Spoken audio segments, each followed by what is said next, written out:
Hi there, it's Phys Coach Powers, and we're about to talk about the conservation of energy. So let's get going on section 13.4 today, and we'll learn some good stuff. So our objectives here today are to identify and describe the transformations of energy, to explain the law of conservation of energy, and to analyze the efficiency of machines. Our first thing that we want to talk about is this law of conservation of energy. Basically, you guys have heard this before, but the idea is energy can't be created or destroyed. It's just going to change forms.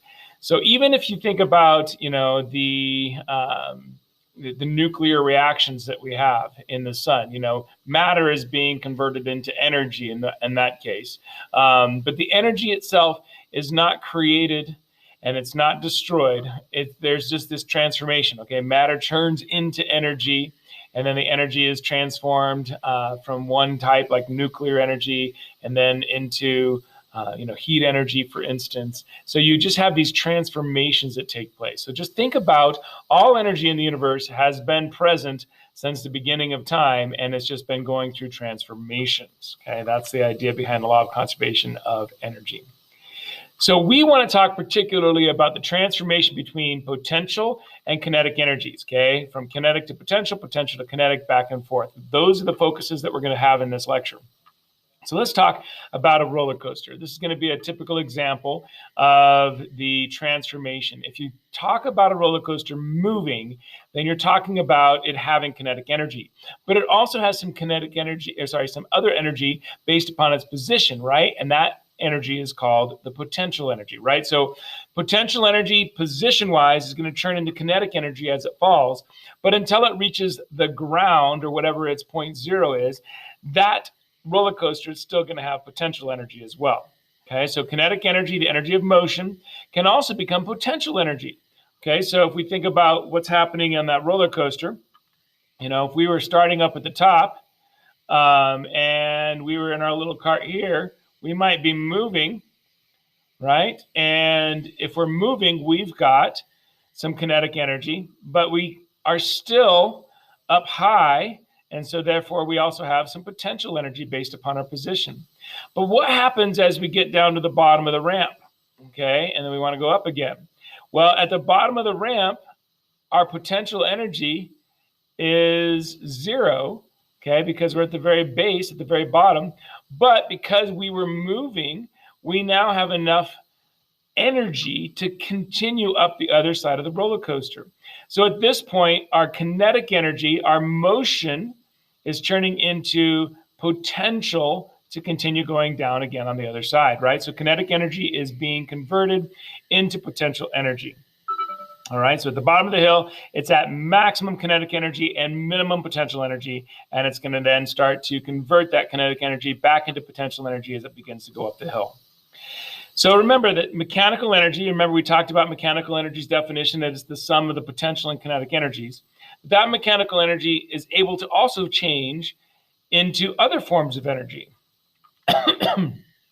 Okay, so, excuse me, if you're talking about the idea of, sound, like if that roller coaster is going down the tracks, you're going to be hearing it, or as it's going up, you're going to hear the different sounds that are coming out of it. And that is energy. And so it's going to change from mechanical energy into non-mechanical energy because it's transforming. There's also going to be heat from the friction of the wheels on the track. So the track is going to slightly heat up.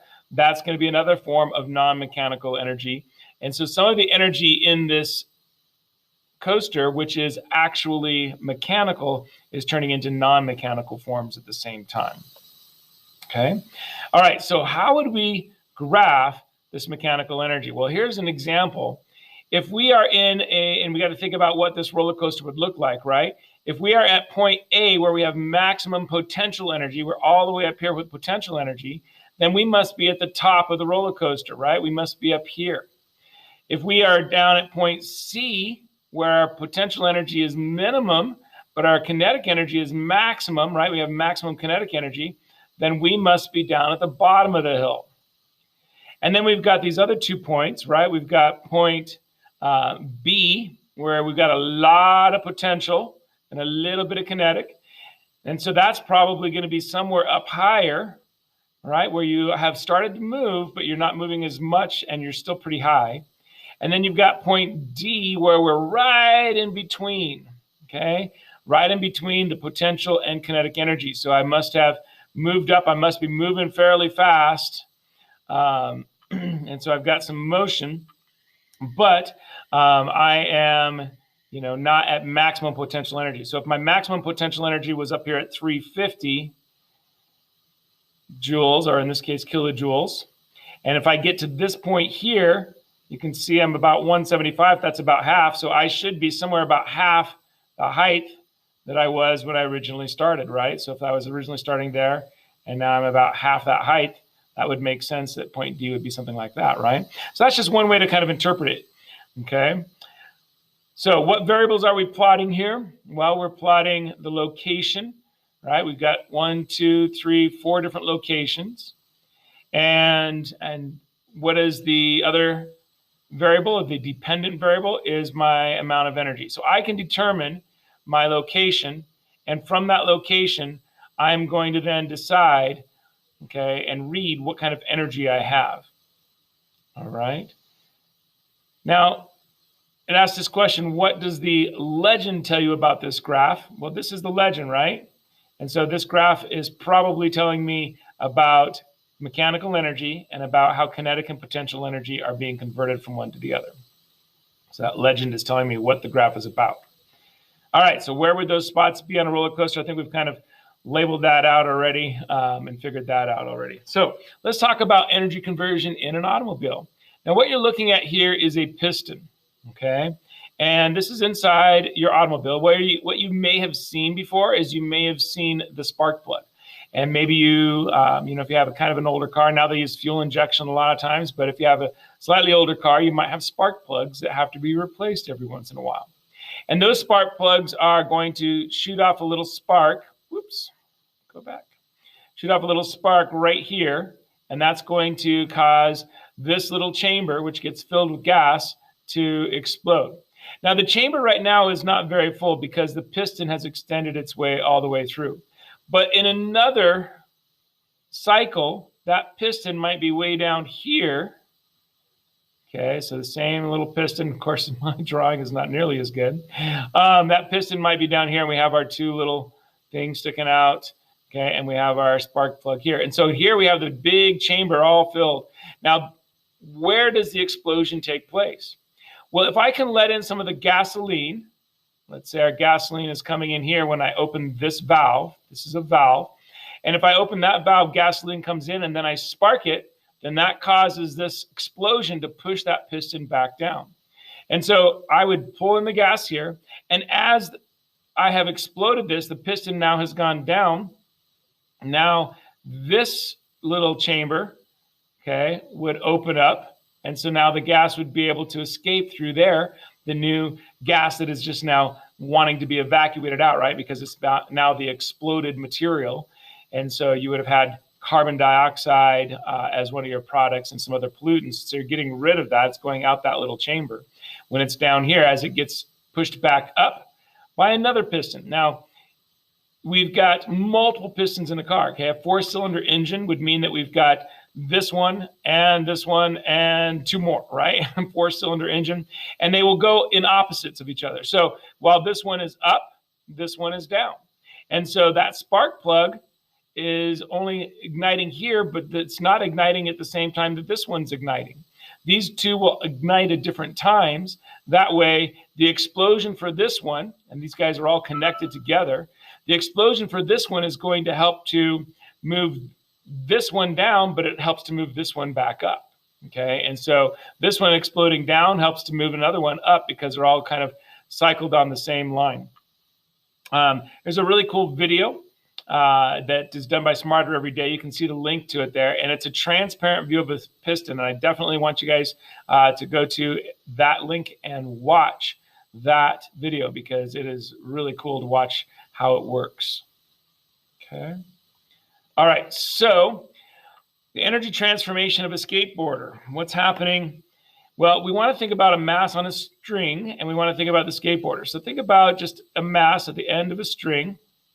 And what that would look like, that mass can be pulled up, and it might be way up here, okay, and then allowing to swing down, and then it might come back up on the other side, right?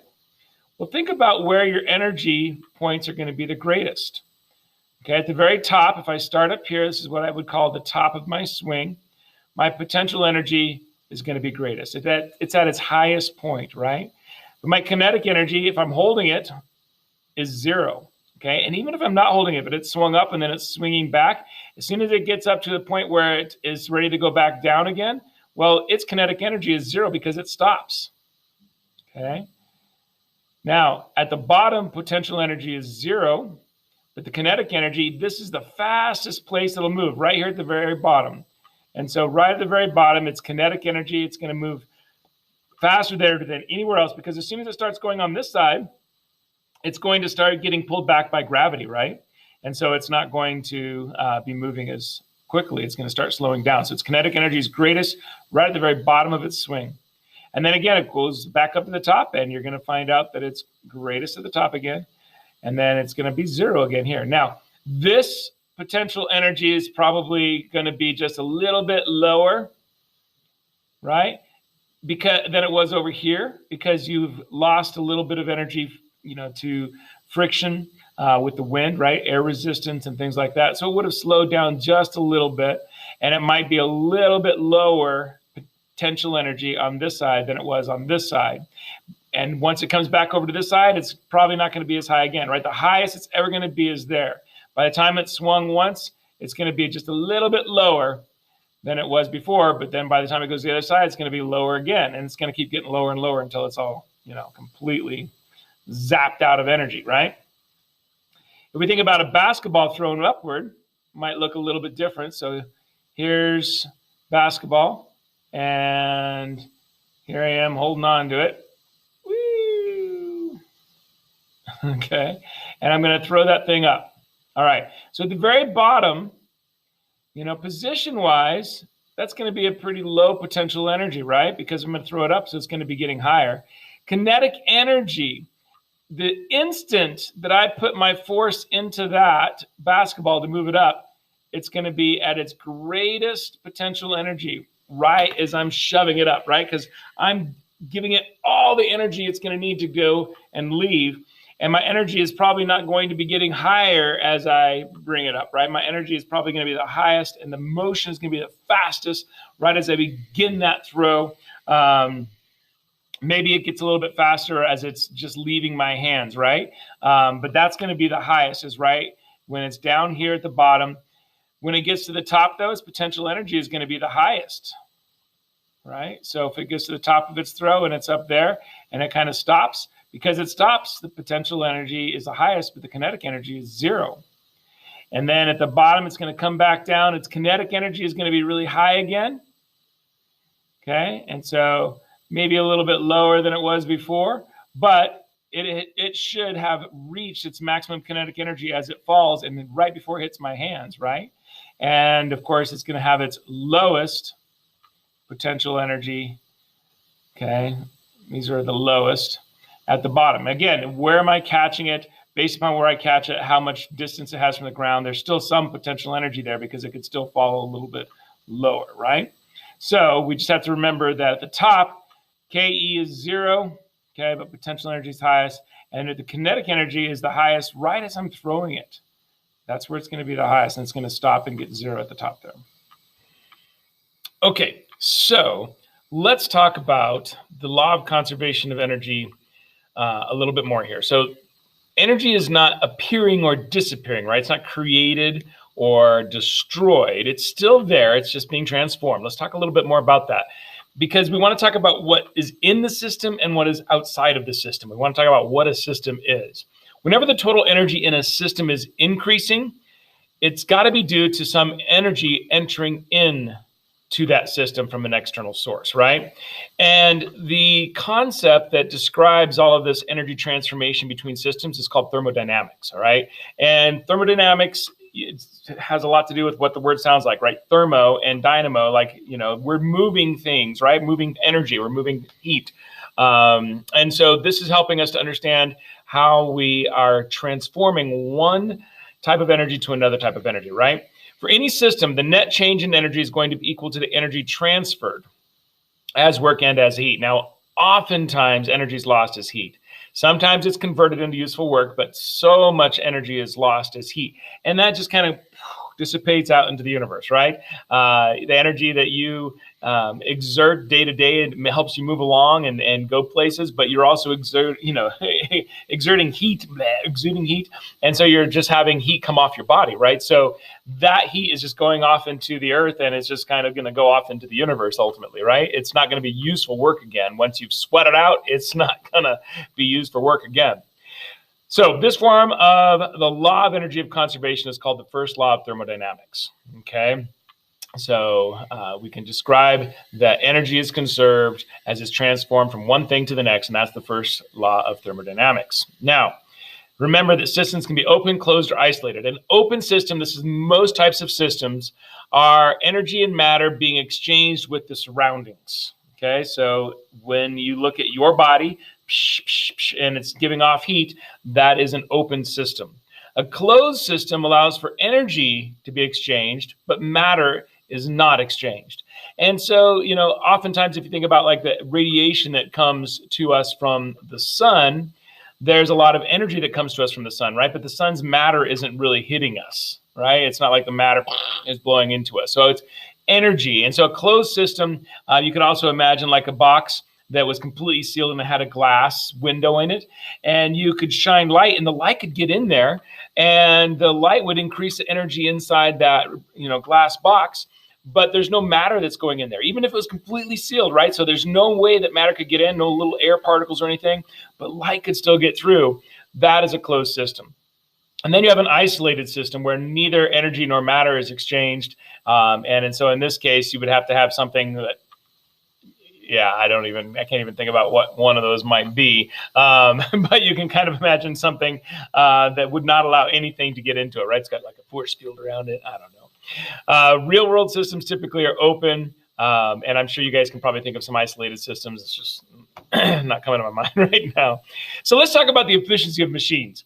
All right. How much of the work that's done by a machine is actually used for work? In other words, only a portion of the work done by any machine is useful, or work that the machine was designed or intended to do.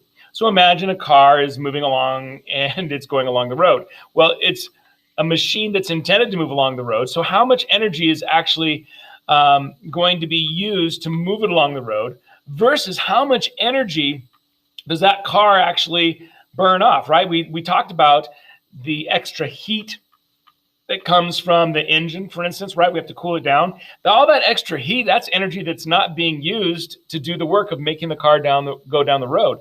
That's excess wasted energy. And so that's what we want to talk about here. We've got this friction that is in play, and that's going to make our work output less than our work input. And that is going to be always true, right? The work output, okay, is always going to be less than the work input. In other words, what does that useful work going to be? Well, that useful work is always going to be less than the amount of energy I have to put into that system. That's the work input is like what I have to put into the car to make it run. The work output is how much energy is actually being used to move the car, okay? So our efficiency, quantity usually expressed as a percentage that measures the ratio of useful work output to work input.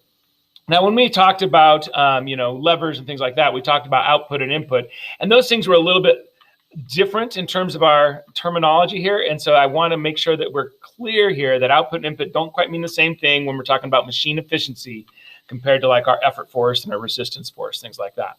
So remember, machines can't have 100% efficiency, not possible. Car engines, for instance, are only 20 to 30% efficient, which means we're wasting 70 to 80% of the energy of that fuel, that gasoline that we're putting in there is going to get wasted as heat. Remember that machines cannot be built to run perpetually. Now, this is a picture on the slide here of a perpetual motion machine, right? You get it going, and then it just goes forever.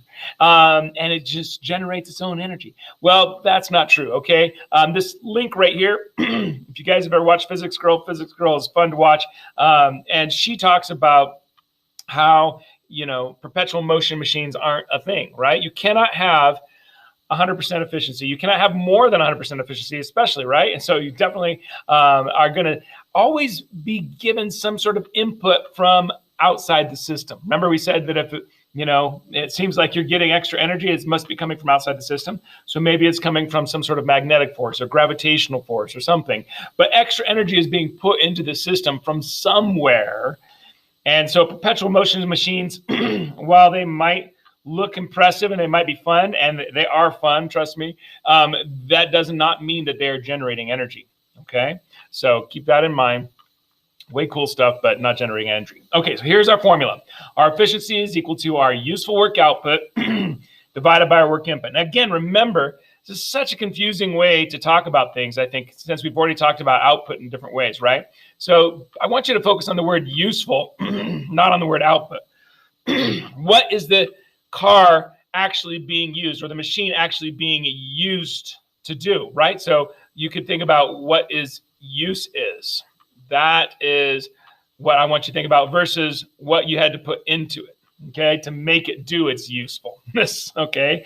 So this is going to be like, the gasoline burning, right? And then, okay, so how much energy are you getting from that versus how much energy it actually takes to roll down the road, right? Roll down the road, rolling, rolling, rolling, keep them cars rolling, right? Hey! Yeah!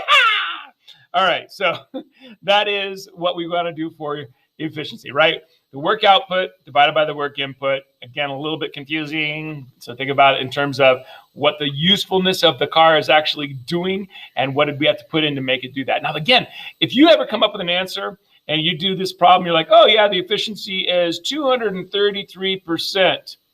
Well, you did the problem wrong, okay? This answer is never going to be more than or even up to 100%, right?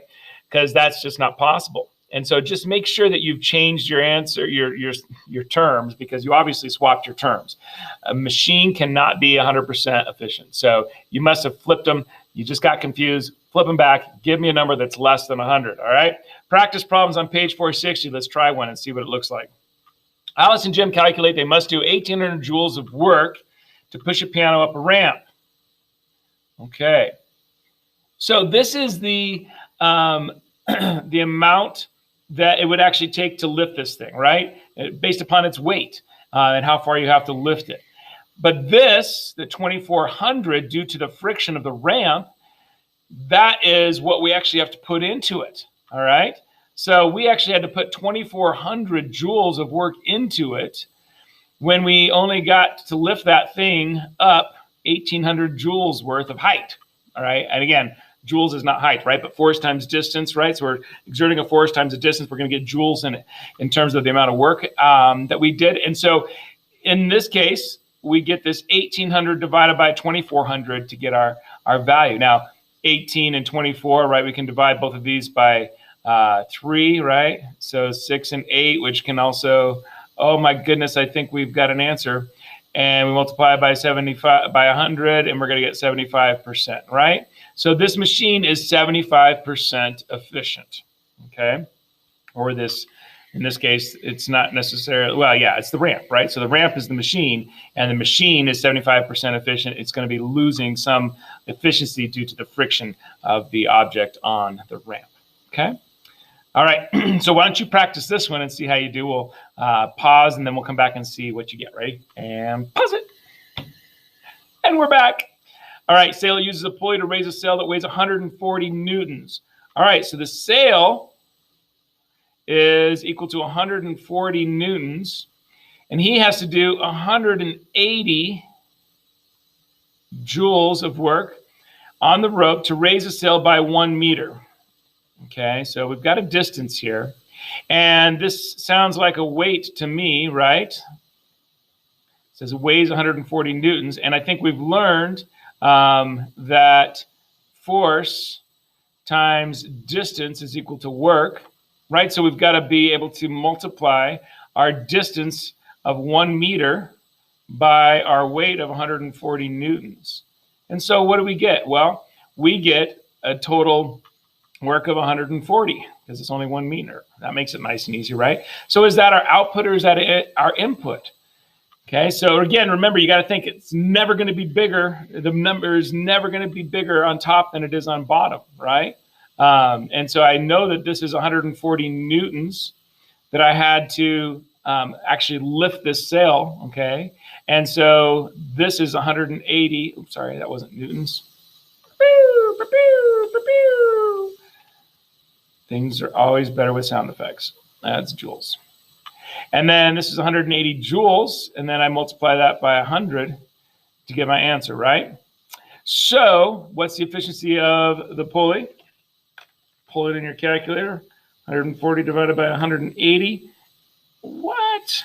My calculator decided it didn't want to tell me the answer. 77.7%, right? Once we multiply that by 100, we can change that to an 8. If we want 77.8% efficient. Okay, so that's how you do those problems. Pretty easy, right? That's not bad at all. All right, so now we can say that we've learned these objectives in section 13.4. How does energy change? Energy changes from one form to another, and a lot of times it's lost as what? Heat, okay? What is the law of conservation of energy? Energy is not created or destroyed. It's just going to be transformed. First law of thermodynamics is basically helping to describe that, right? How much of the work done by a machine is actually useful work?